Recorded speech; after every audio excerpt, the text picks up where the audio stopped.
Hello दोस्तों, नमस्कार। मैं भी एक आप सभी का बहुत बहुत स्वागत करता हूं आपके अपने इस यूट्यूब परिवार में। तो आप सब कैसे हैं? उम्मीद करता हूं आप सब अच्छे होंगे और आप सभी के यूपी पुलिस एग्जाम 2026 की तैयारी बहुत ही अच्छी तरीके से चल रही होगी। तो साथियों, आज के इस क्लास में हम लोग एक ऐसा नया क्वेश्चन पेपर को हल करेंगे जिसे आप अपने पेपर को आसानी से पास करने वाले हैं। सीधे आपके रियल शिफ्ट में देखने को मिलेगा। जो पेपर की शुरुआत हो रहा है यूपी पुलिस एग्जाम की 8 जून को, 9 जून को और 10 जून के, तो इसी के लिए साथियों इस क्लास में हम लोग पूरे 100 सवालों का एक नया क्वेश्चन पेपर देखने आ रहे हैं जो कि आपके शिफ्ट के लिए अति संभावित होने वाले हैं। 100% यहाँ से क्वेश्चन आपके पेपर में देखने को मिलेगा।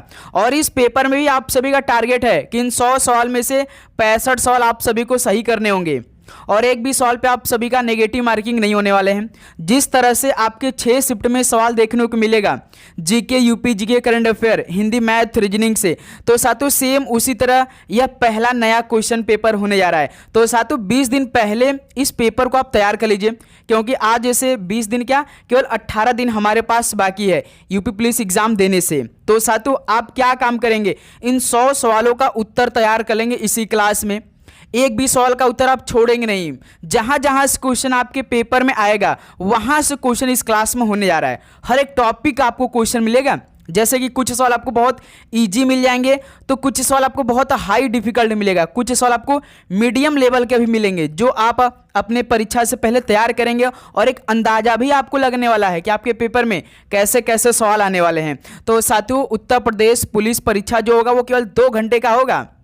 इसी 2 घंटे में आप सभी को 38 सवाल जीके मिलेगा, 37 सवाल हिंदी का मिलेगा, 20 सवाल गणित का मिलेगा और 55 सवाल रीजनिंग का मिलने वाला है। 150 प्रश्नों का आपका पूरा पेपर होगा। एक प्रश्न आप सही करेंगे 2 नंबर, 300 नंबर का पूरा पेपर होगा। टारगेट भी हम आपको बता दें, 38 में से आप सभी को 35 सवाल सही करने होंगे और हिंदी में जो 37 सवाल आएंगे इसमें भी टारगेट 35 का ही रखिएगा।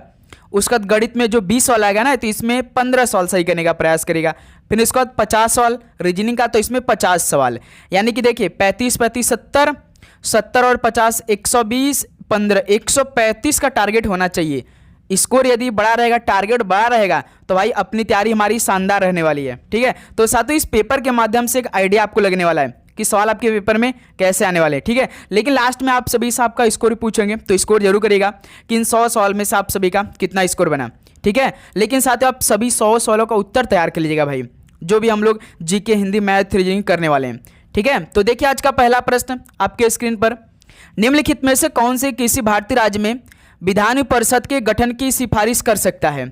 कौन से किसी भारतीय राज्य में विधान परिषद के गठन की सिफारिश कर सकता है? तो राज्य विधानसभा है। पहले का सी ऑप्शन बिल्कुल राइट आंसर हो जाएंगे।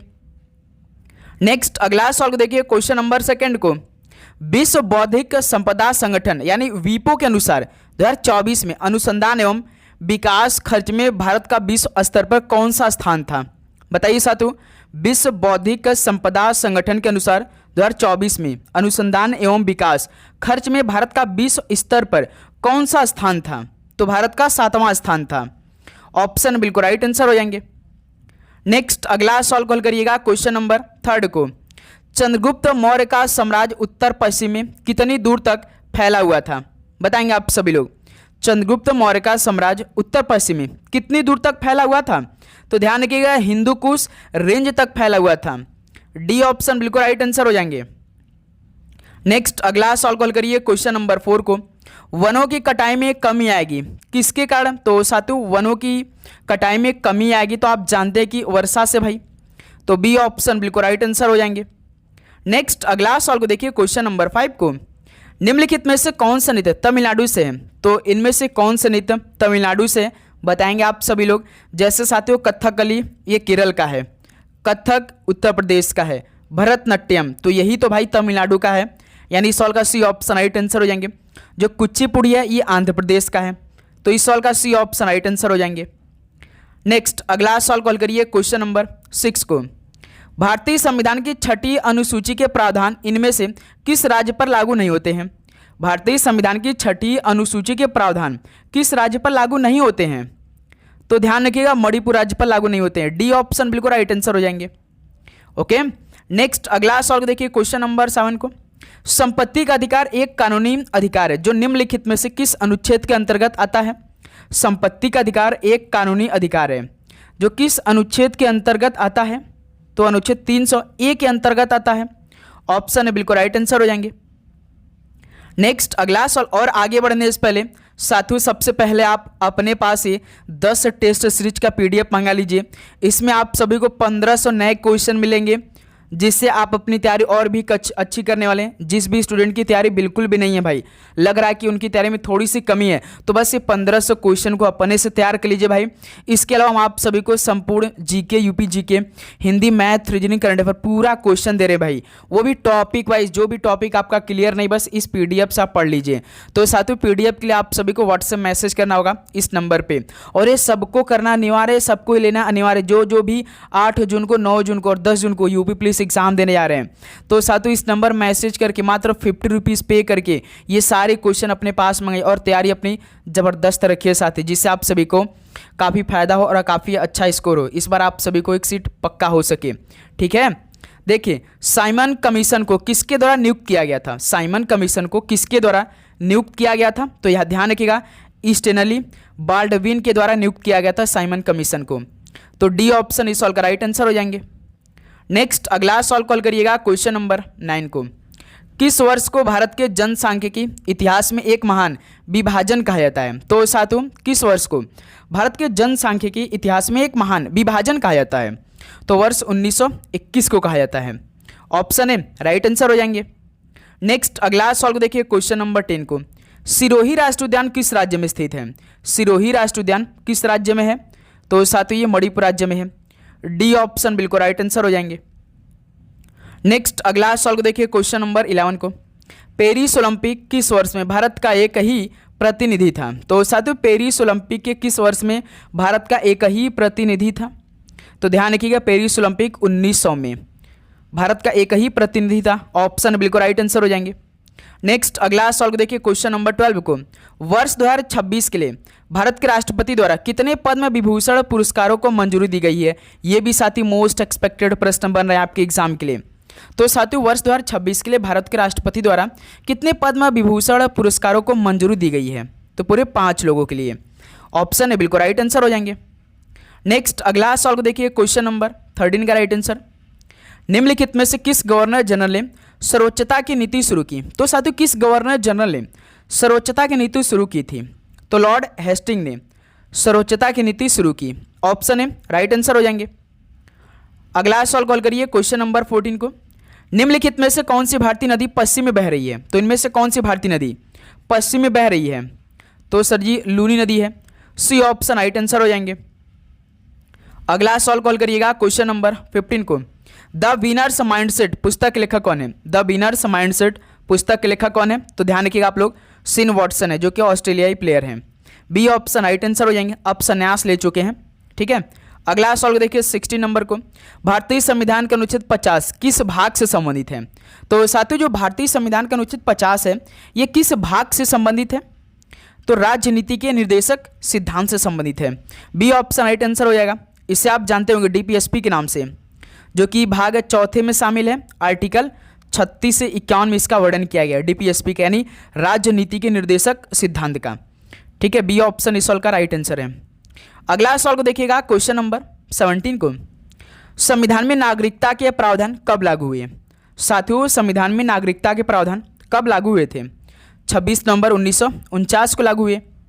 बी ऑप्शन राइट आंसर हो जाएंगे। अगला सवाल को देखिए क्वेश्चन नंबर 18 को। निम्नलिखित में से किस स्तूप को उस स्थान के रूप में चिन्हित किया गया जहां बुद्ध ने अपना पहला उपदेश दिया था? तो साथियों किस स्तूप को उस स्थान के रूप में चिन्हित किया गया जहां बुद्ध ने अपना पहला उपदेश दिया था? तो धम्मिक स्तूप के नाम से चिन्हित किया गया है। डी ऑप्शन बिल्कुल राइट आंसर हो जाएंगे। नेक्स्ट अगला सवाल को देखिए क्वेश्चन नंबर 19 को। प्राकृतिक तटबंध आमतौर पर किस प्रकार के परिदृश्य में बनते हैं? तो साथियों प्राकृतिक तटबंध आमतौर पर किस प्रकार के परिदृश्य में बनते हैं? तो बाढ़ प्रभुत्व वाले नदी के मैदान के परिदृश्य में बनते हैं। तो इस सवाल का भी ऑप्शन राइट आंसर हो जाएंगे। और साथियों आप चैनल पे नए हैं तो चैनल को जरूर सब्सक्राइब करने के बाद नोटिफिकेशन को ऑन कर लेंगे, क्योंकि साथियों ये क्लास आपके पूरे एग्जाम तक चलने वाली है। डेली आपका पूरे पेपर का हल हो रहा है, जैसे आपके पेपर में सवाल बन रहे हैं साथी वैसे सवालों का पूरा पेपर हो रहा है। तो इसलिए भाई आप चैनल को सब्सक्राइब करने के बाद नोटिफिकेशन जरूर ऑन करेंगे, ठीक है। भारत को कितने कृषि जलवायु क्षेत्रों में विभाजित किया गया है? भारत को कितने कृषि जलवायु क्षेत्रों में विभाजित किया गया है? तो ध्यान रखिए 15 कृषि जलवायु क्षेत्रों में विभाजित किया गया भारत को। सी ऑप्शन राइट आंसर हो जाएंगे। अगला सवाल देखिए क्वेश्चन नंबर 21 को, निम्नलिखित में से कौन डिकम्पोजर के अंतर्गत नहीं आता है? तो साथियों कौन डिकम्पोजर के अंतर्गत नहीं आता है?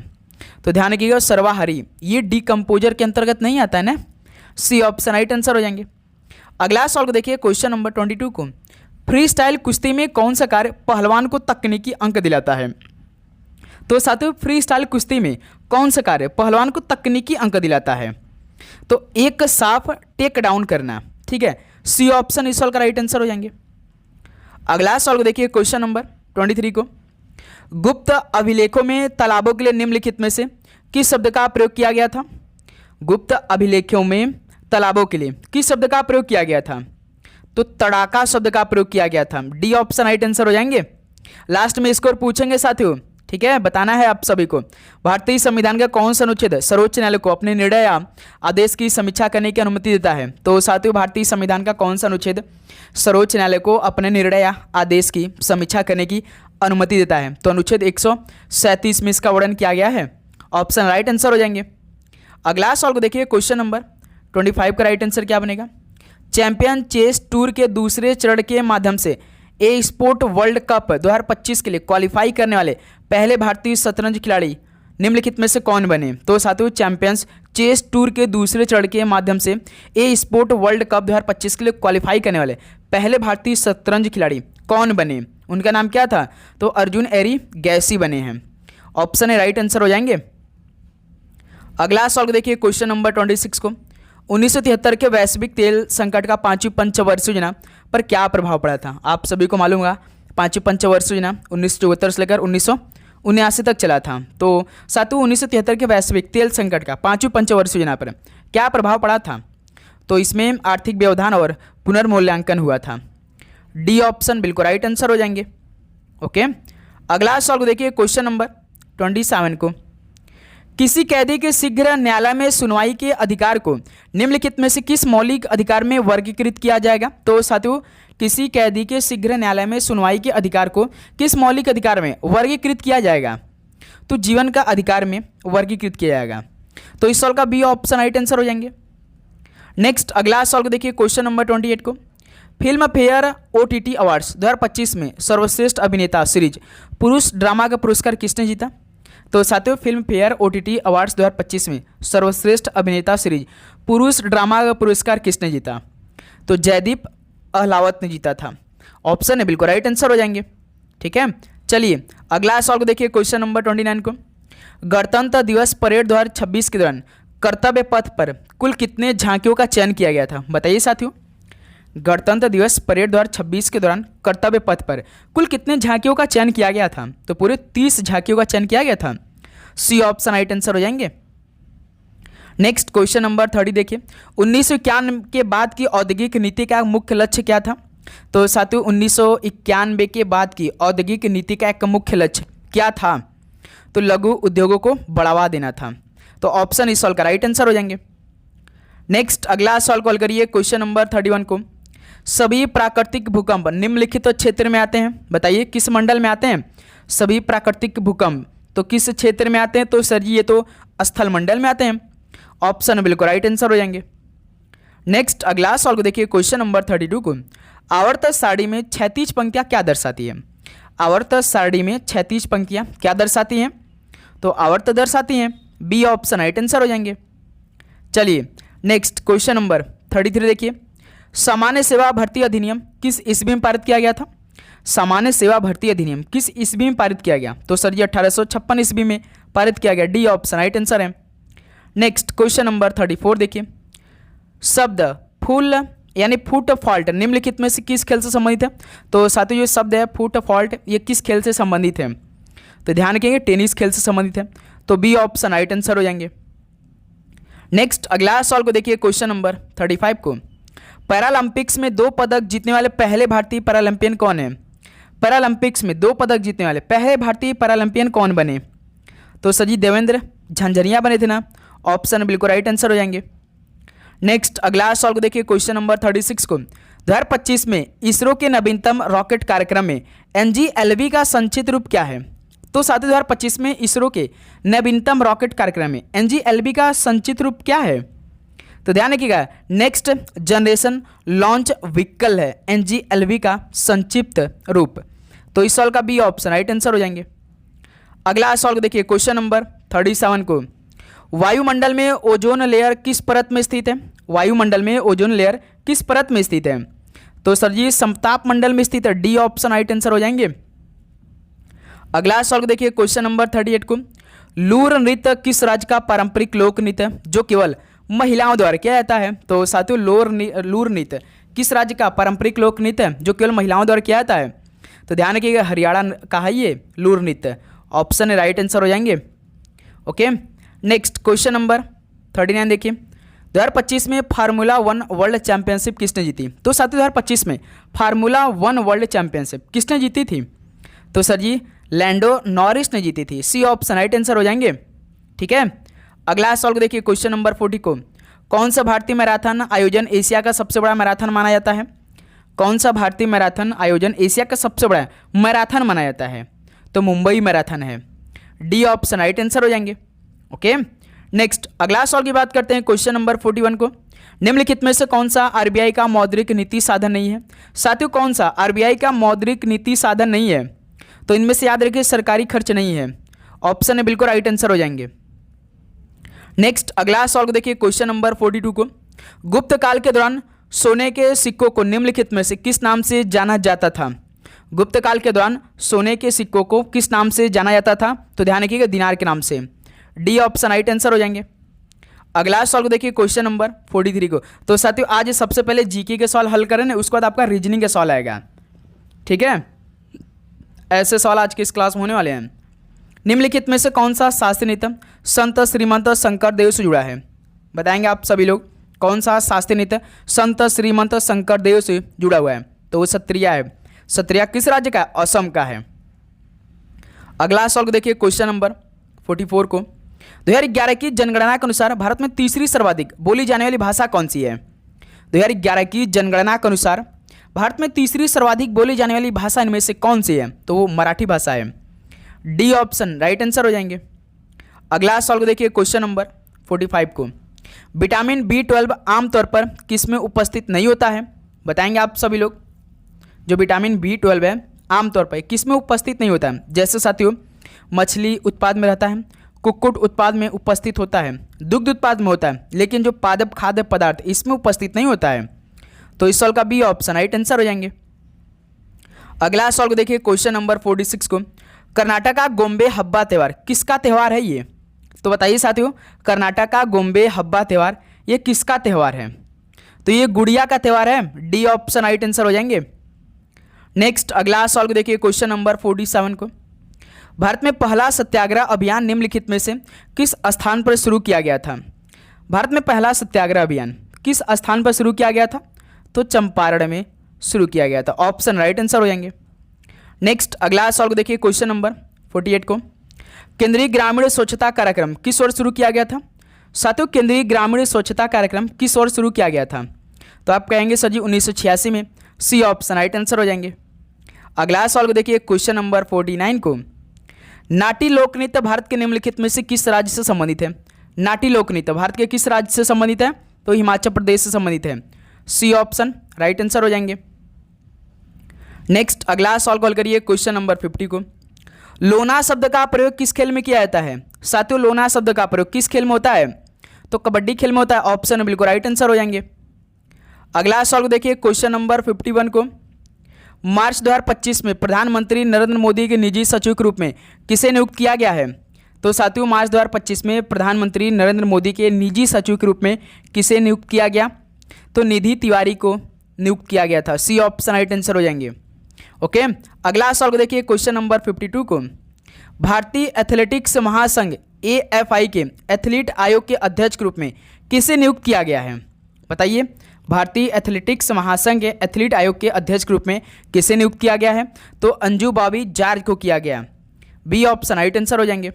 ओके, अगला सवाल को देखिए, क्वेश्चन नंबर 53 को, बहुराष्ट्रीय निगमों द्वारा विदेशी व्यापार और विदेशी निवेश के माध्यम से देशों के बीच एकीकरण क्या है? तो साथियों, बहुराष्ट्रीय निगमों द्वारा विदेशी व्यापार और विदेशी निवेश के माध्यम से देशों के बीच एकीकरण क्या है? तो ध्यान रखिएगा, वैश्वीकरण है भाई। सी ऑप्शन राइट आंसर हो जाएंगे। आप सभी को एक सीट लेना है तो भाई हर एक टाइप का क्वेश्चन आप सभी को तैयार करना होगा। बस आपको अपने ऊपर विश्वास रखना होगा भाई, कॉन्फिडेंस आपका बिल्कुल अच्छा होना चाहिए। ठीक है, आपका पेपर बहुत अच्छा जाने वाला, रिलैक्स बिल्कुल रहिएगा मेरे दोस्त। बारडोली सत्याग्रह भारत के किस प्रांत में आरंभ किया गया था? तो साथियों, बारडोली सत्याग्रह भारत के किस प्रांत में आरंभ किया गया था? तो आप कहेंगे गुजरात राज्य में। बी ऑप्शन राइट आंसर हो जाएंगे। नेक्स्ट, अगला सवाल को देखिए, क्वेश्चन नंबर 55 को, निम्नलिखित में से कौन सा त्यौहार आंध्र प्रदेश में 9 वर्ष के दिन के रूप में मनाया जाता है? तो साथियों, कौन सा त्यौहार आंध्र प्रदेश में 9 वर्ष के दिन मनाया जाता है? बताएंगे आप सभी लोग। उसका नाम क्या है? तो उगादी वो है। ऑप्शन है बिल्कुल राइट आंसर हो जाएंगे। नेक्स्ट, अगला सवाल को देखिए, क्वेश्चन नंबर 56 को, भारतीय संगीत उस्ताद भीमसेन जोशी किस घराने से संबंधित थे? भारतीय संगीत उस्ताद भीमसेन जोशी किस घराने से संबंधित थे? तो किराना घराने से संबंधित थे। ऑप्शन है राइट आंसर हो जाएंगे। अगला सवाल को देखिए, क्वेश्चन नंबर 57 को, निम्नलिखित में से किस नृत्य में किसी भी वाद्य यंत्र का प्रयोग नहीं किया जाता? तो साथियों, किस नृत्य में किसी भी वाद्य यंत्र का प्रयोग नहीं किया जाता है? तो सर जी, वाला नृत्य में किसी भी वाद्य यंत्र का प्रयोग नहीं किया जाता है। डी ऑप्शन बिल्कुल राइट आंसर हो जाएंगे। अगला सवाल को देखिए, क्वेश्चन नंबर 58 को, विद्युत अधिनियम 2003 की धारा 141 के अनुसार सार्वजनिक लैंप को बुझाने का जुर्माना कितने तक बढ़ाया जा सकता है? बताइए साथियों, विद्युत अधिनियम 2003 की धारा 141 के अनुसार सार्वजनिक लैंप को बुझाने का जुर्माना कितने रुपए तक बढ़ाया जा सकता है? तो साथियों याद रखिए, 2000 रुपये तक बढ़ाया जा सकता है। ऑप्शन है बिल्कुल राइट आंसर हो जाएंगे। चलिए अगला सवाल कॉल करिए, क्वेश्चन नंबर 59 को, क्रिकेट टेस्ट मैच में इंटरवल की अवधि कितनी होती है? तो साथियों, क्रिकेट टेस्ट मैच में इंटरवल की अवधि कितनी होती है? तो आप कहेंगे 40 मिनट की होती है। डी ऑप्शन राइट आंसर हो जाएंगे। अगला सवाल को देखिए, क्वेश्चन नंबर 60 को, भारत के पहले 3 नैनोमीटर चिप डिजाइन केंद्र का उद्घाटन कहाँ किया गया था? तो साथियों, भारत के पहले 3 नैनोमीटर चिप डिजाइन केंद्र का उद्घाटन कहाँ पर किया गया था? तो आप कहेंगे बेंगलुरु शहर में। ऑप्शन है बिल्कुल राइट आंसर हो जाएंगे। ठीक है, अगला सवाल कॉल करिए, क्वेश्चन नंबर 61 को, निम्नलिखित प्रश्न में दिए गए विकल्पों में से विषम अक्षर का चयन करें। अब तो साथियों रीजनिंग का सवाल आ गया, अब आप हल करेंगे। जितना भी सवाल आएगा साधु रीजनिंग का आप खुद से सॉल्व करेंगे। इस सवाल का उत्तर निकाल के बताइए। जैसे आपका 4 ऑप्शन दिया गया, इनमें देखिए 3 ऑप्शन साधु किसी न किसी सेम पैटर्न पे समान होंगे, लेकिन एक ऐसा ऑप्शन होगा वो इन तीनों से क्या होगा भाई, अलग होगा बिल्कुल। तो बताइए, तो जब इस तरह का सवाल आएगा तो हम क्या करेंगे, ऑप्शन में ही हर एक अक्षर का कोड कर लेंगे। जैसे पहला ऑप्शन देखिए KLIO है, जैसे के कितना होता है 11 होता है, L होता है 12 होता है, ठीक है, और I कितना होता है 9 होता है, O होता है 15। 11 से 12 तो +1 इसमें हुआ है, 12 से 9 तो इसमें -3 हो गया है, 9 से 15 +6 हो गया है। क्लियर। अब देखिए ऑप्शन में देखिए RSPT, R होता है 18, P होता है 16, ठीक, RS S पहले दिया ना तो S 19 हो जाएगा, फिर P देखिए 16 होता है, T 20 होता है। तो दोस्त में देखिए 18 से 19 +1 इसमें हुआ है, 19 16 -3 हो गया, 16 से 20 इसमें +4 हो गया। ऑप्शन सी देखिए VWTX, V होता है 22, ठीक, और W होता है 23, तो इसमें मेरे दोस्त +1 हुआ है। T20 तो इसमें भी -3 हुआ है, और X देखिए 24 तो इसमें +4 हुआ है। अब देखिए साथियों, जो B ऑप्शन है और C ऑप्शन है ये दोनों तो सेम पैटर्न है भाई, +1 -3 +4 पे। ऑप्शन बी देखिए अभी +1 -3 +4 पे पैटर्न पे। अब ऑप्शन डी भी चेक कर लेते हैं, H होता 8, I होता 9, तो इसमें देखिए +1 हो गया, और F होता है 6 पर, F होता है 6 पर तो इसमें -3 हो गया भाई, फिर J होता है 10 पे तो देखिए +4 इसमें हो गया। यानी जो B ऑप्शन है और C ऑप्शन और D ऑप्शन ये सेम पैटर्न पे भाई, +1 -3 +4 पे। लेकिन साथ ही जो पहला ऑप्शन है KLIO इसमें देखिए +1 हुआ है, -3 हुआ है, लेकिन +6 कर दिया है, तो कौन सा ऑप्शन अलग हो जाएगा, विषम कौन सा होगा, पहला ऑप्शन विषम हो जाएगा सवाल के अकॉर्डिंग में मेरे दोस्त। क्लियर, सभी को समझ में आया, आगे बढ़ा जाए। चलिए नेक्स्ट अगला सॉल्व कॉल करिए क्वेश्चन नंबर 62 को। प्रश्न में दिए गए विकल्पों में से संबंधित शब्द चुनिए। लालटेन का संबंध तेल से, तो बिजली का बल्ब का संबंध किससे हो जाएगा बताइए।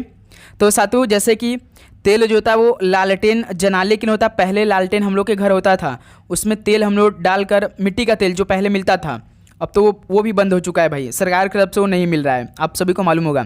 तो तेल क्या होता है भाई, लालटेन जलाने के लिए होता है। तो इसी प्रकार भाई बिजली क्या बल्ब है, इसका यूज कैसे होगा, करंट से संबंधित होगा भाई, करंट से ही तो बिजली का बल्ब जलता है। तो डी ऑप्शन इस सॉल्व का राइट आंसर हो जाएंगे। अगला सॉल्व को देखिए क्वेश्चन नंबर 63 का राइट आंसर क्या बनेगा। एक निश्चित कूट भाषा में a प्लस बी का अर्थ a जो है b का पिता है, a माइनस बी का अर्थ a जो है b की माँ है, a गुणा b का अर्थ a जो है b की बहन है, और a भाग b का अर्थ a जो है b की पुत्री है। तो उपरोक्त के आधार पर यदि t गुणा y प्लस e भाग s माइनस r है, तो t जो है ना वो r से किस प्रकार संबंधित है। तो साथियों बताइए कि t जो है ना वो r से किस प्रकार संबंधित है, यही सवाल आप सभी से पूछा है, बताइए। तो साथियों ये सवाल हम लोग कैसे हल करते हैं आपको हमने कैसे बताया। जैसे देखिए ये समीकरण दिया आपका, बस आपको यही समीकरण देखना है, लेकिन इसमें आपको ना बस गुणा भाग माइनस और प्लस का देखना है क्या क्या दिया है ये समीकरण में, कूट में क्या क्या दे रखा है। देखिए जैसे हल करने का तरीका, टी गुणा वाई है, तो गुणा देखिए बीच में गुणा है ना, ये समीकरण दो दिया है प्रश्न में जो हमसे पूछा है। तो गुणा का मतलब देखिए प्रश्न में दिया क्या है, a गुणा b का अर्थ है a जो है b की बहन है। तो साथियों यहाँ पे ना y की बहन क्या होगी, t हो जाएगी, y की बहन t हो जाएगी यहाँ पे, बस यही देखना है आपको। फिर उसका देखिए y प्लस e है। अब प्लस का मतलब देखिए प्रश्न में क्या दिया है, a प्लस b का अर्थ a जो है b का पिता है। यहाँ पे e का पिता जानते कौन हो जाएगा, e का पिता y हो जाएगा, क्लियर, e का पिता y हो जाएगा। फिर देखिए e के बाद भाग s है, भाग है। अब भाग का मतलब a भाग b का अर्थ a जो है b की पुत्री है। तो यहाँ पे यश की पुत्री कौन हो जाएगी भाई, e हो जाएगी, यश की पुत्री e हो जाएगी। फिर उसका देखिए माइनस r है। अब माइनस का मतलब देखिए a माइनस b का अर्थ a जो है b की माँ, तो यहाँ पे r की माँ कौन हो जाएगी भाई, यश हो जाएगी, r की माँ यश हो जाएगी। अब r कौन बचेगा, इसको अपने आप को मान लीजिए, मैं हो गया भाई, मेरी माँ s, r हम हो गया भाई, मैं हो गया, मेरी माँ यश है, मेरी माँ की पुत्री ई है, यानी मेरी बहन हो जाएगी भाई ई, क्योंकि मेरी माँ की ही पुत्री ई है, ठीक है, मेरी माँ की पुत्री ई, और यानी कि मेरी बहन ई हो जाएगी, मेरी बहन के पिता वाई, यानी मेरे पिता भी तो वाई हो जाएंगे, क्योंकि ई और आर आपस में भाई बहन है भाई। सवाल को देखिए ना, आज जैसे अपने आप को हमने मान लिया भाई, मैं हो गया, मेरी माँ यश है, मेरी माँ की पुत्री ई है, यानी मेरी बहन हो जाएगी, यानी हमारी मम्मी की लड़की ई, यानी हमारी बहन हो जाएगी, हमारी बहन के पिता यानी हमारे पिताजी हो जाएंगे, और हमारे पिता के बहन, हमारे पिता की बहन क्या लगते हैं, क्या लगते हैं भाई, हमारी बहन की, हमारी पापा की बहन क्या लगती है, फुआ लगती है, बुआ लगती है। लेकिन साथियों बुआ इसमें दिया नहीं, क्या दिया भाई, पिता की बहन दिया है। तो देखिए पिता की बहन हो जाएगी, पहला ऑप्शन बिल्कुल राइट आंसर हो जाएंगे, पिता की बहन है भाई। सवाल पूछा ना टी आर से किस प्रकार समित है, यानी हमारे पिता की बहन है भाई, ये रिलेशन टी आर से किस प्रकार समित है, तो पिता की बहन के रूप में है। सभी को समझ आया, बताइए, क्लियर यहाँ तक। नेक्स्ट अगला बढ़ा जाए, चलिए अगला सॉल्व कॉल करिए क्वेश्चन नंबर 64 को। एक विशिष्ट कूट में डीआईजी को 60 के रूप में लिखा जाता है, उसी कूट में फीड को किस प्रकार लिखा जाएगा। तो साथियों डीआईजी हल करिए, डीआईजी का कोड 60 है, जैसे D4 I9 G7 9 4 13 7 20। अब 20 आपको 60 बनाना है, तो साथियों अक्षरों की संख्या कितनी है, 3 है, तो इसमें सीधे 3 का मल्टीप्लाई लगता हो रहा है भाई, है ना। तो फीड देखिए FEED फीड, जैसे F होता है 6, E5 D4 जोड़िए 6 4 10 10 10 20 20, इसमें टोटल कितने अक्षर, 4 अक्षर, तो इसमें 4 का मल्टीप्लाई करना होगा भाई, 80 आएगा, यानी इस सॉल्व का बी ऑप्शन राइट आंसर हो जाएंगे, क्लियर। यानी जितना अक्षर है भाई उसको तो कोड कर रहा है, उसका जोड़ रहा है, और जितने अक्षर उतने से मल्टीप्लाई भी कर रहा है, ठीक है, सभी को समझ में आया। चलिए नेक्स्ट अगला सॉल्व कॉल करिए क्वेश्चन नंबर 65 का राइट आंसर। एक निश्चित कूट भाषा में NU, VU, डी यू को वाटर इज लाइफ लिखा जाता है, H U D U R U को ब्रिंग मी वाटर लिखा जाता है, और T U B U R U को ब्रिंग इज वेल लिखा जाता है। तो उस भाषा में वेल शब्द का कोड क्या होगा बताइए साथियों। आप सभी से वेल का कोड पूछा है, आप सभी को हल करना है, बताएंगे आप सभी लोग इस सॉल्व का परफेक्टली आंसर क्या होगा। सभी स्टूडेंट हल करेंगे, इस सॉल्व का राइट आंसर क्या बनेगा। वेल का सिंगल पूछा, वेल देखिए किस में है, पहले वाटर इज लाइफ, इसमें वेल नहीं है, ब्रिंग मी वाटर, इसमें वेल नहीं है, वेल तो सर जी केवल तो किस में है, इसमें है, यानी कि हमारा कोड इसी मिलेगा भाई, T U B U R you में। क्यों भाई, अब कॉमन चेक करिए, जैसे देखिए यहाँ साथ तो भी यू है ना, भी यू इसमें भी है, भी यू इसमें तो कट जाएगा, आर यू इसमें भी है, आर यू इसमें भी, तो ये भी कट जाएगा, बच रहा कौन सा, टी यू बच रहा है।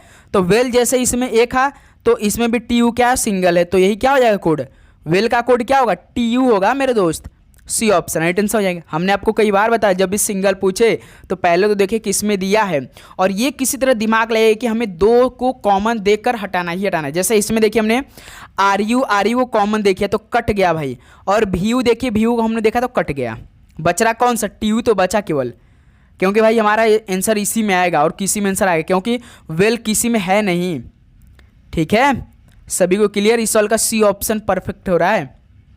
चलिए दोस्त मेरे अगला सॉल्व कॉल करिए, क्वेश्चन नंबर 66 का राइट आंसर। यदि 9 @ 4 = 77 और 6 @ 2 = 34 तो 7 @ 4 का आंसर क्या आएगा, क्वेश्चन मार्क ये क्या आएगा बताइए साथियों। ज़बरदस्त सवाल है गुरु, ये बेहतरीन सवाल है, दिमाग लगाइए, इसमें क्या आएगा आंसर। तो सर जी इसमें तो देखिए जैसे साथियों 9 @ है ना, तो 9 स्क्वायर, तो यहाँ पे @ की जगह माइनस करिए, 9 9 81, 9 का स्क्वायर 81 -4 कितना हो जाएगा, 77 हो जाएगा। देखिए 77 क्या है, फिर 6 @ 2 = 34, यानी 6 का स्क्वायर @ की जगह -2 कितना होगा, 6 का स्क्वायर 36, 36 में से 2 घटाएंगे 34। अब क्या पूछा, 7 @ 4, तो 7 का स्क्वायर @ की जगह -4 कितना आएगा, 7 का स्क्वायर 49, 49 में से 4 माइनस करेंगे 45 आएगा। तो कितने लोग का पहला ऑप्शन आ चुका है भाई, परफेक्टली है, स्क्वायर माइनस @ की जगह माइनस। तो चलिए इसी पे एक सवाल आप बताइए कि आप सभी को बताना है साथी कि 11 @ दिया है, 11 @ 21, बताइए कितना आंसर आएगा, कमेंट करके बताइए 11 @ 21 बराबर क्या आएगा। सेम लॉजिक बताना आप सभी को, ठीक है। अगला सॉल्व कॉल करिए, क्वेश्चन नंबर 67 को। A B C D E और एफ केंद्र की ओर मुख करके गोलाकार मेज के चारों ओर बैठते हैं। बी जो है ना वो ए के बाएं दूसरा बैठता है, डी जो है एफ के विपरीत बैठता है, तो बी के समीप नहीं है। तो चलिए देखिए सवाल पहले क्या दिया है कि A B C D E और एफ केंद्र की ओर मुँह करके गोलाकार मेज के चारों ओर बैठते हैं, यानी गोलाकार मेज ऐसे है, 6 लोग हैं भाई, 1 लोग 2 लोग 3 लोग 4 लोग 5 लोग 6 लोग, ठीक है क्लियर। अब देखिए पहला लाइन को पढ़ते हैं हम लोग, बी जो है ना वो ए के बाएं दूसरा बैठता है, ए के बाएं दूसरा बी बैठता है, यानी साथियों हम ए को यहाँ बैठा लेते हैं, ए के बाएं साइड से दूसरा देखना है, यानी बी को यहाँ बैठाना पड़ेगा भाई, क्योंकि दायां तो इधर हो जाएगा भाई, बायां इधर हो जाएगा, क्योंकि ये सब केंद्र की तरफ देख रहे हैं, ठीक है। जिस टाइम आपका इस समय भाई राइट होगा उस तरह ये भी आपको तैयार करना है। जैसे ए को आप यहाँ बैठा रहे हैं तो आपका राइट साइड इस टाइम इधर हो रहा होगा और लेफ्ट हैंड इधर होगा, तो लेफ्ट मतलब बायां होता है ना। तो सवाल पहला क्या लाइन बोला था, बी जो है ना वो ए के बाएं दूसरा बैठता है गुरु। फिर उसको देखिए डी जो है एफ के विपरीत बैठता है, जो कि बी के समीप नहीं है, यानी साथियों डी जो है ना एफ के विपरीत बैठता है लेकिन बी के समीप नहीं है, यानी डी ना तो यहाँ आएगा ना तो यहाँ आएगा। यानी साथियों अब हमें ऐसे तो हल कर सकते हैं ना, डी जो एफ के विपरीत बैठता है, यानी साथियों हम ऐसा काम करते हैं कि डी को यहाँ यदि बैठा दे तो इसके विपरीत एफ को यहाँ बैठा देंगे हम लोग, तभी तो साथी बी के समीप नहीं आएगा एफ, क्योंकि सवाल बोल दिया है कि बी के समीप नहीं आएगा डी। डी जो एफ के विपरीत बैठता है जो कि बी के समीप नहीं है, क्लियर।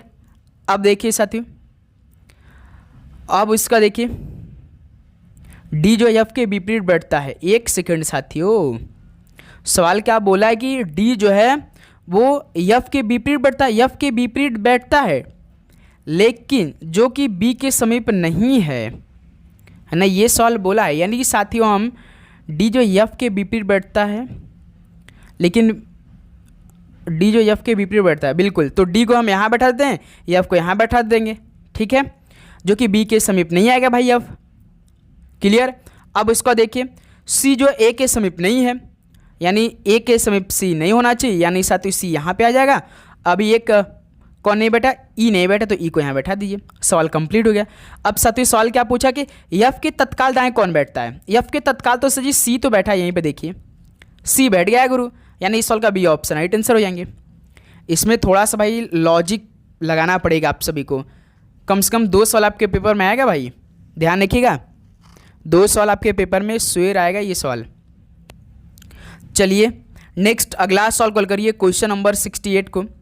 निम्नलिखित समीकरण को सही बनाने के लिए किन 2 संख्याओं को परस्पर बदला जाना चाहिए, बताइए साथियों। जैसे ये समीकरण आपका दे रखा है बराबर 10 है, यानी LHS बराबर RHS करना पड़ेगा भाई, वो भी ऑप्शन का मदद लेकर। 10 बराबर 10 करने की आवश्यकता है, तो पहला ऑप्शन को हम उठाएंगे 2 और 5 को। तो इस समीकरण में यदि हम पहला ऑप्शन उठा रहे हैं तो 2 की जगह 5 रखेंगे, 5 की जगह 2। चलिए पहले समीकरण को बना लेते हैं। देखिए 15 गुणा 5 है, तो 5 की जगह 2 रख देंगे। 2 के बाद देखिए भाग 6 है, 6 के बाद प्लस 10 है, 10 के बाद -2 है, तो इसकी जगह 5 रखेंगे भाई, क्योंकि पहला ऑप्शन उठा रहे हैं, बराबर 10। तो इसको हल करिए, कितना आएगा, तो साथियों 15 गुणे 2/6 हो जाएगा भाई, प्लस 10 - 5 बराबर 10।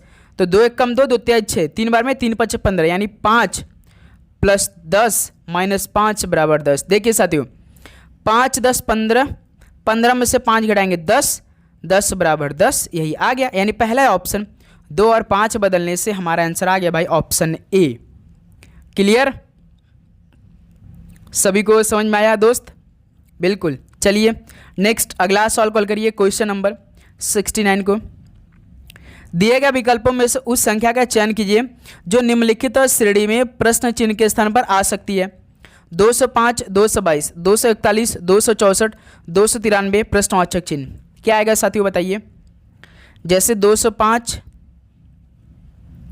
222, 241, 264, 293, जैसे सभी नंबर बढ़ रहे हैं, यानी इसमें कुछ ना कुछ ऐड किया होगा। 205 से 222, यानी साथियों इसमें प्लस 17 किया है। 222 से 241, यानी 22 18 19, प्लस 19 इसमें किया है।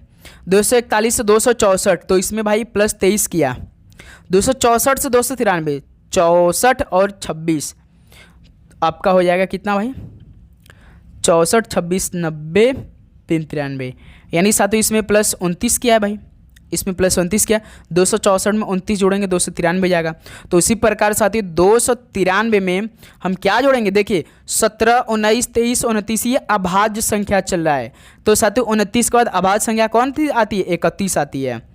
यानी 293 में 31 जोड़ी कितना आएगा, 3 1 4, 9 3 12 का 2 1 2 1 3, यहाँ 324, यानी इस सवाल का बी ऑप्शन 324 आएगा मेरे दोस्त। 324 इस सवाल का परफेक्टली ऑप्शन हो जाएंगे, इसमें अभाज्य संख्या चल रहे हैं। क्लियर, आप सभी को किसी प्रकार का डाउट बिल्कुल नहीं। चलिए नेक्स्ट अगला सवाल कॉल करिए, क्वेश्चन नंबर 70 को। उस अक्षर समूह का चयन कीजिए जो निम्नलिखित श्रृंखला में प्रश्न चिन्ह के स्थान पर आएगा। S D Q F N H J J E L question mark. तो सर जी इस तरह का सवाल तो हम क्या करते हैं, पहले अक्षर का रिलेशन निकाल लीजिए केवल। यस क्यू एन जे ई, यस होता 19, क्यू होता 17, एन 14, जे 10, ई 5। देखिए 19 17 -2, 17 से 14 -3, 14 से 10 -4, 10 से 5 -5। तो इसी प्रकार से -5 करना पड़ेगा, -6 करना पड़ेगा भाई, क्योंकि देखिए -2 -3 -4 -5, तो इसी प्रकार -6 करना पड़ेगा। तो साथ ही देखिए 5 है, ये -6 घटेगा नहीं, तो इसको क्या करें 31 कर लीजिए ना सीधे सीधे।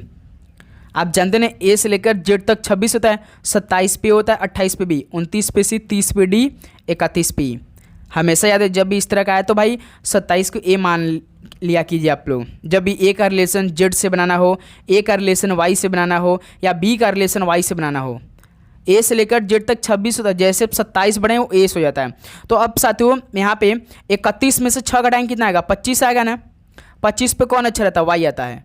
देखिए कौन सा ऑप्शन, वाई से सी ऑप्शन, तो यही हमारा आपका आंसर हो जाएगा, बस वाई एन हो जाएगा। क्लियर, पहला अक्षर तो वाई मिल गया ना, दूसरा अक्षर देखिए हम लोग अब एन कैसे निकालते हैं, D F H J L, D F H J L, यही है ना, इसका कोड करिए D4 F6 H8 J10 L12, 4 से 6 प्लस 2, 6 से 8 प्लस 2, 8 से 10 प्लस 2, 10 से 12 प्लस 2, और 12 में 2 जोड़ेंगे 14, 14 पे कौन आता है, एन आता है, देखिए आ गया, सी ऑप्शन राइट आंसर हो गया। क्लियर, चलिए नेक्स्ट अगला सॉल्व कल करिए क्वेश्चन नंबर 71 को। यदि संख्या 207 981 6 के अंकों को बाएं से दाएं बढ़ते क्रम में व्यवस्थित किया जाए तो मध्य अंक कौन सा होगा, बताइए। तो साथ देखिए आपका अंक कितना दिया है, 2, 1 सेकेंड, 2 0 7 7 9 8 1 6, ठीक है। तो साथियों अंकों को बाएं से दाएं बढ़ते क्रम में लिखना है, यानी साथियों सबसे छोटा कौन है 0, फिर 1 1 है यहाँ पे, फिर उसका 2 2 के बाद आपका 6 6 के बाद 7, फिर 8 9, देखिए 2 से 0 बदल गया, 0 से 1 बदल गया, 2 से 7 बदल गया। उसका साथ ही आपका सवाल तो क्या पूछा भाई, बढ़ते क्रम में व्यवस्थित किया है तो मध्य अंक कौन सा, बीच वाला अंक कौन सा होगा। तो साथियों इसमें टोटल अंक कितने हैं, 3 इधर है 3 इधर, यानी बीच का 6 है। मध्य अंक पूछा तो मध्य में कौन है, 6 है, तो इस सवाल का बी ऑप्शन बिल्कुल राइट आंसर हो जाएंगे। क्लियर मेरे दोस्त, सभी को समझ में आया। चलिए नेक्स्ट अगला सॉल्व कॉल करिए क्वेश्चन नंबर 72 को। निम्नलिखित प्रश्न में दिए गए विकल्पों में से संबंधित अक्षरों को चुनिए। आर ए पी का रिलेशन क्यू वाई ओ है तो जी ओ एम का रिलेशन क्या होगा, बताइए। आर ए पी, इसका कोड क्यू वाई ओ दे रखा है, ठीक है। आर होता 18, क्यू होता 17 -1, ए होता 1। अब देखिए ए होता है 1 और वाई होता 25, इसका रिलेशन बनाएंगे तो बहुत बड़ा होगा। तो हमने आपको क्या बताया, इसमें क्या हो -1 हुआ है, तो अब ए को आप यहाँ पे 27 कर लीजिए ना, वाई को 25 कर लीजिए, देखिए अब पास पास आ गए, इसमें -2 का रिलेशन लग गया। पी 16 ओ 15, तो इसमें क्या रिलेशन लगा है, -1 का, तो इसमें रिलेशन क्या है, -1 का, -2 का, -1 का, यह रिलेशन लगा है। अब पूछा किसका है, जी ओ एम का पूछा है, जी ओ एम, तो जी होता है 7, ओ होता है 15, एम होता है 13, तो -1 -2 -1, 7 में से घटाएंगे 6 6 पे एफ होता है, 15 में से 2 घटाएंगे 13 13 पे एम होता है, 13 में से घटाएंगे 12 12 पे एल होता है, तो एफ एम एल हो जाएगा, F M L D option बिल्कुल राइट आंसर हो जाएंगे। क्लियर, चलिए नेक्स्ट अगला सॉल्व कॉल करिए क्वेश्चन नंबर 73 का राइट आंसर क्या बनेगा। यदि प्लस का अर्थ भाग है, माइनस का अर्थ प्लस है, गुणा का अर्थ माइनस है, भाग का अर्थ गुणा है, तो इस समीकरण का मान क्या होगा। हल करिए भाई, इस सवाल का तो आप हल करके बता सकते हैं, इस सवाल का राइट आंसर क्या बनेगा। बिल्कुल देखिए पहले समीकरण को बनाएंगे, 84 गुणा है तो गुणा का अर्थ क्या दिया, गुणा का अर्थ माइनस है तो गुणा की जगह -13, 13 के बाद भाग है, भाग का अर्थ गुणा है तो भाग की जगह गुणा रख देंगे, 6 के बाद माइनस है, माइनस का अर्थ प्लस है तो माइनस की जगह प्लस, 9 के बाद प्लस है, प्लस का अर्थ भाग है, ठीक है, प्लस की जगह भाग देंगे, गुणा है, फिर गुणा का अर्थ माइनस, तो फिर यहाँ पे गुणा की जगह माइनस, 18 के बाद प्लस है, प्लस का अर्थ फिर भाग है, ठीक। समीकरण बन के तैयार हो चुका। अब इसमें बॉर्डर स्कीम अप्लाई करते हैं। देखिए 84 माइनस 13 का गुणा में 6 कर देंगे 78, 13 78 प्लस 3 का भाग 9 में देंगे 3 बार में, माइनस 9 का 18 भाग में देंगे 2 बार में। क्लियर, अब देखिए साथियों ये +84 है, ये +3 है, पहले जोड़ करेंगे भाई, +84 +3 कितना हो जाएगा, +87, +87 में से -78 -2 करना है, कितना आएगा गुरु। पहले तो साथियों 87 में से 78 घटाएंगे, कितना आएगा 9 आएगा, 9 में से 2 घटा देंगे 7, देखिए 87 में से 78 घटाएंगे 9, 9 में से 2 घटा देंगे 7, तो इस सवाल का कितने लोग का बी ऑप्शन आ चुका है, तो इस सवाल का मेरे दोस्त क्या आएगा, 7 आंसर आएगा। क्लियर, चलिए नेक्स्ट अगला सॉल्व कॉल करिए क्वेश्चन नंबर 74 को। यदि शब्द लैमेंट के प्रत्येक अक्षर को वर्णमाला क्रम में व्यवस्थित किया जाए तो कितने अक्षरों की स्थिति अपरिवर्तित रहेगी, बताइए साथियों। सवाल क्या दिया गुरु, LAMENT लैमेंट है, तो साथियों प्रत्येक अक्षर को ना वर्णमाला क्रम में व्यवस्थित किया जाए तो कितने अक्षरों की स्थिति अपरिवर्तित रहेगी, यानी कि सबसे छोटा ए है, फिर ई है, उसके बाद एफ जी एच नहीं दिया, डायरेक्ट कौन दिया, एल दिया है, एल एम एन टी। देखिए यल से बदल गया भाई, ए से ई बदल गया, यल एम से एल हो गया, ई से एम हो गया, एन अपने सेम पोजीशन पे हैं और साथ टी अपने सेम पोजीशन पे, यानी दो ऐसे अक्षर हैं जो कि अपने स्थिति को अपरिवर्तित कर रहे हैं, एक एन है और एक टी है, यानी सॉल्व का डी ऑप्शन बिल्कुल राइट आंसर हो जाएंगे। क्लियर, सभी को समझाया। चलिए नेक्स्ट अगला सॉल्व कॉल करिए, क्वेश्चन नंबर 75 का राइट आंसर। देखिए एक निश्चित कुट भाषा में नेम को 2473 और मेंड को 7642 लिखा जाता है, तो दी गई कुट भाषा में डी के लिए कुट क्या होगा, तो बताइए साथियों। जैसे देखिए एन ए एम ई, इसमें 4 अक्षर है तो इसमें भी 4 अलग कोड किया है, 2473, उसका बाद मेंड एम ई एन डी, मेंड में 4 अक्षर है तो इसके लिए अलग 4 कोड किया है, 7642, तो पूछा क्या है डी का कोड। अब कॉमन चेक करिए, नेम में डी है नहीं, मेंड में डी है, तो हमारा आंसर इसी मिलेगा भाई, हमारा आंसर मिल नहीं सकता इसमें, यानी कि देखिए 2 4 7 में हमारा आंसर नहीं होगा, तो 2 देखिए इसमें है, 2 ऑप्शन में तो काट दीजिए, 4 देखिए इसमें है, 4 ऑप्शन में काट दीजिए, 7 देखिए इसमें है नेम में, तो ऑप्शन में 7 काट दिए, बच रहा कौन सा ऑप्शन में, ए बच रहा 6, तो डी का कोड क्या होगा 6 हो जाएगा, सिंपल सा। कैसे देखिए 2 इसमें था, 2 इसमें था, कॉमन हो जाएगा भाई, एलिमिनेट हो जाएगा, फिर 4 इसमें था, 4 इसमें, ये भी एलिमिनेट हो जाएगा, 7 इसमें, 7 इसमें एलिमिनेट हो जाएगा, बचा कौन सा, इसमें भी देखिए 6 बचा केवल। क्लियर, चाहे ये वाला मेथड अप्लाई करिए चाहे वो वाला मेथड अप्लाई करिए, जिसमें आपका पूछा रहेगा सिंगल अक्षर उसी में आपका आंसर रहेगा। डी देखिए पूछा था, डी आपका केवल मेंड में है, नेम में डी अक्षर है नहीं, तो इसमें आंसर नहीं होगा, यानी इसमें हमारा कोड भी नहीं होगा, तो ये वाला पहला वाला मेथड आसान था भाई। ठीक है, चलिए नेक्स्ट 76 देखिए, कौन सा शब्द ऊंचा का पर्यायवाची है, तो साथियों कौन सा शब्द ऊंचा का पर्यायवाची है, तो सर जी उत्तुंग है, ऑप्शन बिल्कुल राइट आंसर हो जाएंगे। अगला सवाल को देखिए, क्वेश्चन नंबर 77 को, राजेश के स्टेशन पहुंचने से पहले ही ट्रेन जा चुकी थी, वाक्य के रेखांकित अंक के लिए सबसे उचित विकल्प चुनिए। तो साथियों राजेश के स्टेशन पहुंचने से पहले ही ट्रेन जा चुकी थी कि जा चुका था, तो ट्रेन जा चुकी थी ना, यानी इस सवाल का कौन सा ऑप्शन सही होना चाहिए, बी ऑप्शन। देखिए भाई राजेश के स्टेशन पहुंचने से पहले ही ट्रेन जा चुकी थी होगा, चुका था नहीं होगा, है ना, तो इस सवाल का बी ऑप्शन राइट आंसर होंगे। नेक्स्ट अगला सॉल्व कॉल करिए, क्वेश्चन नंबर 78 को, किसी काम को उत्साह और परिश्रम से करने वाला क्या बोलेंगे, किसी काम को उत्साह और परिश्रम से करने वाला, तो उसको क्या बोलेंगे, तो ध्यान रखिएगा अध्यवसायी बोलेंगे, ऑप्शन इस सॉल्व का राइट आंसर हो जाएंगे। क्लियर, नेक्स्ट अगला सॉल्व कॉल करिए, क्वेश्चन नंबर 79 को, निम्नांकित में पहाड़ का पर्यायवाची बताइए, पहाड़ का पर्यायवाची क्या होगा, तो दोस्त मेरे भूधर होगा, बी ऑप्शन राइट आंसर हो जाएंगे। क्लियर, चलिए अगला सॉल्व कॉल करिए, क्वेश्चन नंबर 80 को, वह महल प्राचीन है, वाक्य के रेखांकित शब्द में कौन सा विशेषण है, बताइए प्राचीन कौन सा भाई है, तो ये गुणवाचक है, डी ऑप्शन राइट आंसर हो जाएंगे। अगला सॉल्व देखिए, क्वेश्चन नंबर 81 को, विलोम युग्म की दृष्टि से अनुचित विकल्प कौन सा है, तो सर जी अनुचित की बात कर रहा है, तो इसमें देखिए क्षर का अक्षर ठीक है, एक तंत्र का बहुतंत्र, ऋजु वक्र ठीक है, उद्दम, उद्दम का सातु निरुदम होता है, क्या होता है, उद्दम का ना निरुदम होता है, उर्वरक का क्या, उर्वरक का क्या होता है, ऊसर होता है मेरे दोस्त, क्या होता है, ऊसर होता है, यानी ये डी ऑप्शन जो है ना वो अनुचित विकल्प है, तो राइट आंसर हो जाएंगे।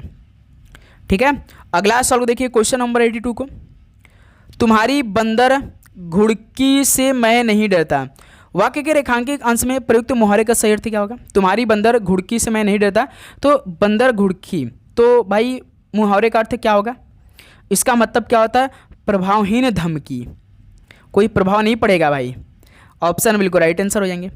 अगला सवाल देखिए, क्वेश्चन नंबर 83 को, दिए गए वाक्यांश के लिए उचित और सार्थक शब्द का चयन कीजिए, गीत रचने वाला, गीत रचने वाला तो गीतकार बोलेंगे, डी ऑप्शन राइट आंसर हो जाएंगे। अगला सवाल देखिए 84 को, हमारे वरिष्ठ नीति की बातें ही बताते हैं, इसमें रेखांकित शब्द का विलोम बताइए, वरिष्ठ का विलोम शब्द क्या होगा, तो कनिष्ठ होगा, बी ऑप्शन राइट आंसर हो जाएंगे। ठीक है, अगला सवाल कॉल करिए दोस्त मेरे 85 नंबर को, हाथ कंगन को आरसी क्या वाक्य में रेखांकित शब्द का पर्यायवाची बताइए, आरसी का बताइए पर्यायवाची शब्द क्या होगा, तो मुकुर होगा, ऑप्शन बिल्कुल राइट आंसर हो जाएंगे। नेक्स्ट अगला सवाल को देखिए, क्वेश्चन नंबर 86 को, रिक्त स्थान के लिए सही विकल्प का चयन करें। घोड़ा चरता है, यह घोड़ा चरता है, अपना घोड़ा, कोई, या काला घोड़ा। तो ध्यान रखिए काला घोड़ा चरता है, डी ऑप्शन राइट आंसर हो जाएंगे। अगला सवाल को देखिए क्वेश्चन नंबर 87 को। उन्मुख शब्द का विपरीतार्थक शब्द क्या होगा? तो साथियों उन्मुख शब्द का विपरीतार्थक क्या होगा? तो विमुख होगा, सी ऑप्शन राइट आंसर हो जाएंगे। क्लियर। नेक्स्ट क्वेश्चन नंबर 88 देखिए। बीरू और जय में चोली दामन का साथ है, रेखांकित मुहावरे का अर्थ बताइए। चोली दामन का साथ, इस मुहावरे का अर्थ क्या होगा? तो आप कहेंगे एक दूसरे से गहरी मित्रता, सी ऑप्शन राइट आंसर हो जाएंगे। नेक्स्ट अगला सवाल को देखिए क्वेश्चन नंबर 89 को। आजकल हर शहर में रावण पैदा हो रहे हैं, रेखांकित शब्द में संज्ञा बताइए। रावण कौन सा संज्ञा है? तो आप कहेंगे सर जी जातिवाचक संज्ञा है, सी ऑप्शन राइट आंसर हो जाएंगे। नेक्स्ट अगला सवाल को देखिए क्वेश्चन नंबर 90 को। निम्नलिखित में से किस वाक्य में पुल्लिंग शब्द का अशुद्ध प्रयोग किया गया है? तो साथियों किस वाक्य में पुल्लिंग शब्द का अशुद्ध प्रयोग किया गया है? तो साथियों इसमें जानते हैं इस अंगूठे में नीलम जड़ी है, तो इसमें क्या है भाई? पुल्लिंग शब्द का अशुद्ध प्रयोग किया गया, तो बी ऑप्शन इस सवाल का राइट आंसर हो जाएंगे। क्लियर। नेक्स्ट अगला सवाल को देखिए क्वेश्चन नंबर 91 को। दिखावा कुछ और गुण कुछ भी नहीं, इसका अर्थ प्रकट करने के लिए सर्वोचित लोकोक्ति क्या होगा? तो साथियों दिखावा कुछ और गुण कुछ भी नहीं, इसका अर्थ प्रकट करने के लिए सर्वोचित लोकोक्ति क्या होगा? यानी कि साथियों ढोल के अंदर पोल, यानी खोखला, बी ऑप्शन बिल्कुल राइट आंसर हो जाएंगे। नेक्स्ट क्वेश्चन नंबर 92 देखिए। शुद्ध मुहावरे का चयन करिए। छाती पर अरहर दलना, यानी छाती पर मसूर दलना, छाती पर उड़द दलना, छाती पर मूंग दलना, ये आपका परफेक्ट है। छाती पर मूंग दलना यानी कि किसी व्यक्ति को ना आशंका से सदा पीड़ित रखना, किसी व्यक्ति को आशंका से सदा पीड़ित रखना, छाती पर मूंग दलना का अर्थ होता है, डी ऑप्शन राइट आंसर हो जाएंगे। क्लियर। नेक्स्ट अगला सवाल को देखिए क्वेश्चन नंबर 93 को। कपाल का पर्यायवाची शब्द क्या है? साथियों कपाल का पर्यायवाची शब्द क्या है? तो माथा है, डी ऑप्शन है बिल्कुल राइट आंसर हो जाएंगे। अगला सवाल को देखिए 94 को। रथ का विलोम शब्द निम्न में से कौन सा है? रथ का विलोम शब्द तो विरथ है, डी ऑप्शन बिल्कुल राइट आंसर है। क्लियर। नेक्स्ट अगला सवाल को देखिए क्वेश्चन नंबर 95 को। लाभ के लिए व्यापार या बाजार में पूंजी लगाना क्या कहलाता है? तो साथियों लाभ के लिए व्यापार या बाजार में पूंजी लगाना क्या कहलाता है? तो निवेश कहलाता है भाई, सी ऑप्शन राइट आंसर हो जाएंगे। नेक्स्ट अगला सवाल को देखिए क्वेश्चन नंबर 96 का। इंद्र का पर्यायवाची शब्द क्या है? इंद्र का पर्यायवाची तो मधवा है, सी ऑप्शन राइट आंसर हो जाएंगे। नेक्स्ट अगला सवाल को देखिए क्वेश्चन नंबर 97 को। निम्न वाक्य के लिए सही शब्द भरे। हिमालय पर्वत भारत के किस दिशा में स्थित है? हिमालय पर्वत भारत की किस दिशा में स्थित है? तो आप कहेंगे सर जी हिमालय पर्वत भारत की उत्तर दिशा में स्थित है, तो बी ऑप्शन राइट आंसर हो जाएंगे। क्लियर। नेक्स्ट अगला सवाल को देखिए क्वेश्चन नंबर 98 को। वन का विलोम शब्द क्या है? वन का विलोम शब्द मरु है, डी ऑप्शन राइट आंसर हो जाएंगे। नेक्स्ट अगला सवाल को देखिए क्वेश्चन नंबर 99 को। मरने की इच्छा हेतु उपयुक्त शब्द क्या होगा? मरने की इच्छा तो सर जी मुमूर्षा होगा, बी ऑप्शन बिल्कुल राइट आंसर हो जाएंगे। चलिए साथियों लास्ट 100वां सवाल आज के इस सेशन का हल करिए भाई। रिक्त स्थान की पूर्ति कीजिए। साहित्य जीवन की क्या है? साहित्य जीवन की अभिव्यक्ति है, ऑप्शन बिल्कुल राइट आंसर हो जाएंगे। तो साथियों ये 100 सवाल कंप्लीट हो गया मेरे दोस्त। अब बताइए कि आप सभी का इन 100 सवाल में से कितना स्कोर बना? सभी दोस्त ईमानदारी के साथ बताएंगे। तो साथियों उम्मीद करूंगा आप सभी को हर एक सवाल का उत्तर इसी क्लास में याद हो चुका होगा। तो साथियों इसी तरह डेली क्लास आप सभी के बीच में आएगी। तो मेरे दोस्त बस आप हर एक क्वेश्चन का आंसर तैयार करते रहिए मेरे दोस्त, मॉक टेस्ट लगाते रहिए भाई। यदि वो पीडीएफ आपने नहीं लिया तो साथियों पीडीएफ आप जरूर ले लीजिएगा भाई, क्योंकि वो आपके लिए इंपॉर्टेंट रहने वाले हैं। ठीक है मेरे दोस्त, तो आप उस नंबर पे व्हाट्सअप करके वो सारा क्वेश्चन अपने पास मंगाइए और अपनी तैयारी ज़बरदस्त रखिए भाई। हर एक टाइप के क्वेश्चन आप सभी को तैयार करना है। इस बार आप सभी को चूकना नहीं है, सारे क्वेश्चन को तैयार करके ही पेपर में जाना है। ठीक है मेरे दोस्त, तो चलिए इस क्लास को यहीं पर समाप्त कर लेते हैं। मिलते साथियों एक और नए क्लास के साथ। आप सभी को ना एग्जाम के लिए बेस्ट आप लग पढ़ाई करिए, और चैनल पर नए हैं आप लोग तो सब्सक्राइब करने के बाद नोटिफिकेशन को ऑन करिएगा। ठीक है, आप सभी को all the very best, God bless you, धन्यवाद।